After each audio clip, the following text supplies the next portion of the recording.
So I'd like to talk now about playing out of an open D major position. So that's not to say that we've tuned the guitar to an open D chord. We're still in standard tuning here, but we can kind of play everything with our D chord, which is playing a normal D chord, as our home position. And so we'd have all the open strings accordingly behind that.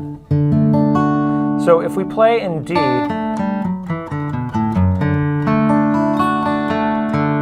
we have a different set of notes in the key. And this time we don't have the benefit of the capo, where we're just going to take a position that we already know and play it up the neck a little bit, but all the notes are going to be the same. We're going to be learning a new position. That's kind of what we're up to here. So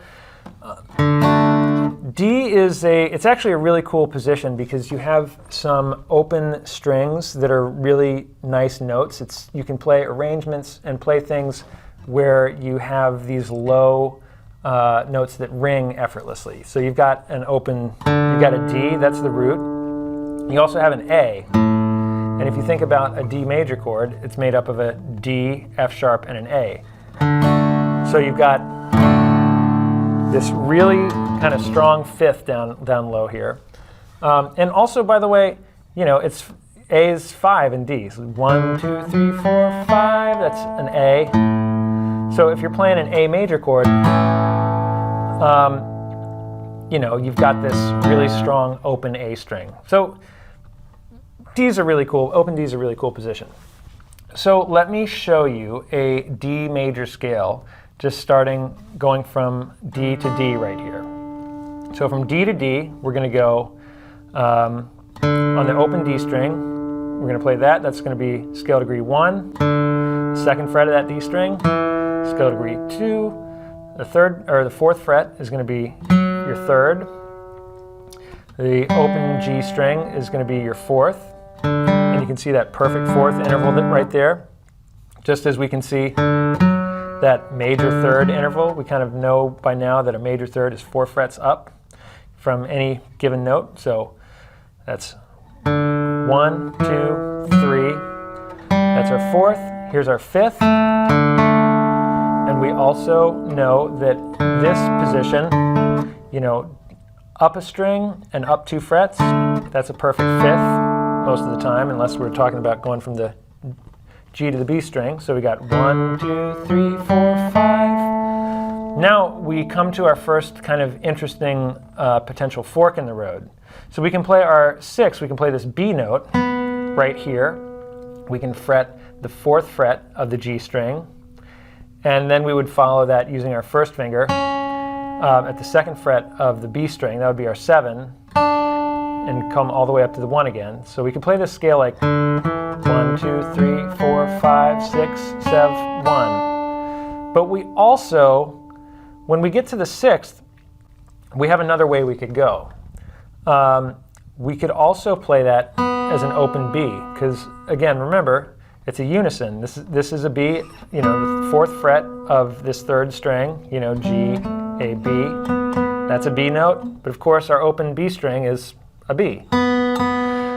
So this is the thing that can be a little tricky when you're playing in D, is kind of choosing which of these 2 Bs you're going to play.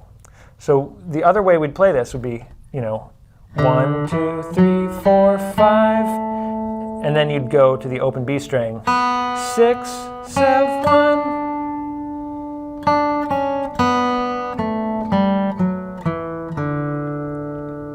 And now that we've done that, let me actually tell you the notes in the key of D as well, because they're different notes. It's slightly different. When we go to a different major key like this, we get slightly different notes. Our 7 notes change a little bit. So in this key, we've got 2 notes that have been sharped.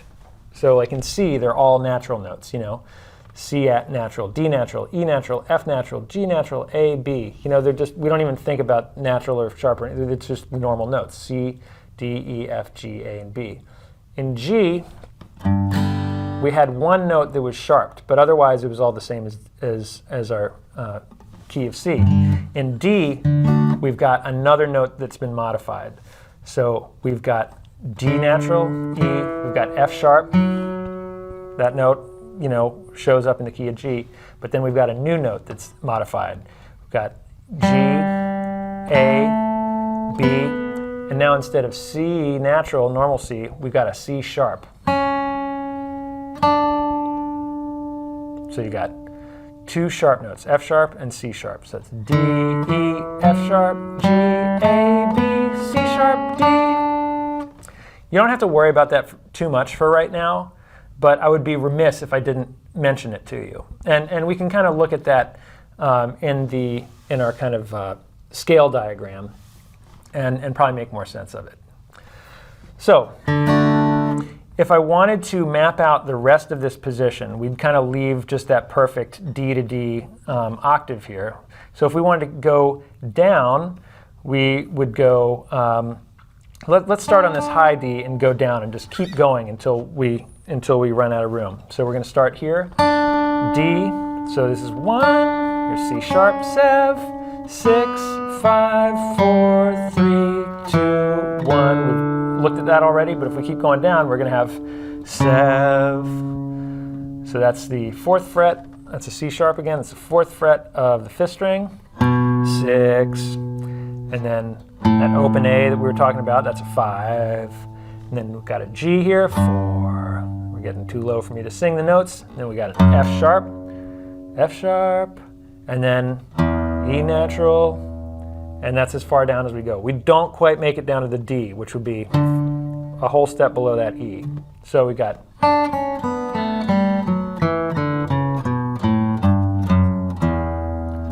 ba.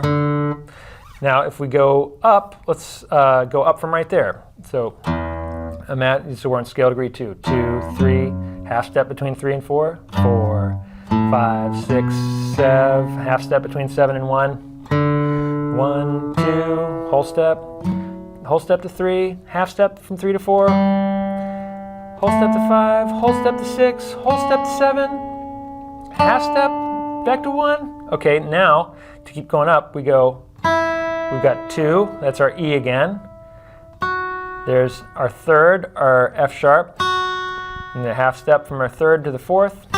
There's G, and then there is our A, that's our 5th. So all the notes we've got in this position from the lowest note, which is not the root, not the lowest note in the scale, but it's the lowest note we have available right here on the guitar. It's our E, it's our 2nd. So 2, 3, 4, 5, 6, 7. Here's 1, 1, 2, 3, 4, 5, 6, 7. Next octave of 1, 1, 2, 3, 4, 5. And if we wanted to finish out the scale, just for fun, we'd go 6, 7, 1. And again, we can figure that out using the whole steps and half steps. You know, from 5 to 6, we know that's a whole step. From 6 to 7, we know that's a whole step. And 7 to 1, we know that's a half step because we got half steps between 7 and 1 and 3 and 4. Everything else is a whole step. So that is your D major.